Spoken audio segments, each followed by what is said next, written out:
Well, moving on, the temperatures will drop behind a cold front this weekend after October started with record-breaking heat. And Storm Team 2 meteorologist Carly Smith has an update as the average first freeze date rapidly approaches. Yeah, that's exactly right. Now, Mark, the hot start to the month has really allowed crops to kind of mature in the Miami Valley. Last month, when I caught up with Jeff at his farm just north of Versailles, he was hoping that the first freeze would kind of hold off until late October. But now, as you can see, this is a photo he sent me today. He's no longer worried about green pods. Leaves are dropping on soybeans. Across the state, numbers, though, are still lower than last year. Only about 44% of corn is mature compared to the 80% last year.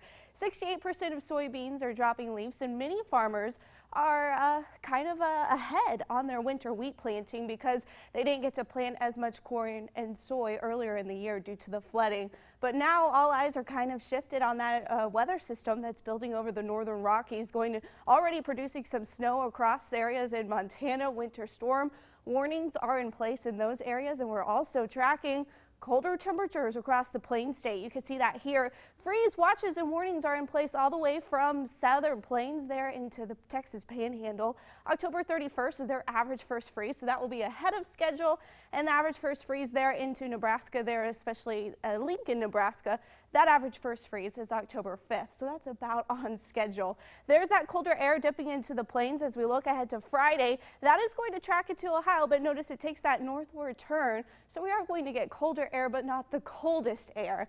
Looking at our frost freeze dates in Dayton, you do notice 32 degrees earliest is September 22nd. The latest, or the average, is October 22nd. We do see a higher probability of those 32-degree temperatures as we head into November. That's when our lows do fall into the 30s, or normal lows for the day. So looking at normal first freezes across the area, notice Dayton once again is October 22nd, but the areas outside of the city, those more rural areas, do see the first freeze usually a little bit sooner away from the concrete. So something to mention is 5 feet above the ground is where we do take those temperatures, and so it could get a little bit cooler closer to the ground. So that's when we get those frosts happening, even if the air temperature is only 36 degrees. Temperatures are dropping into the weekend. Notice Sunday, the low in Dayton, 40 degrees early that morning.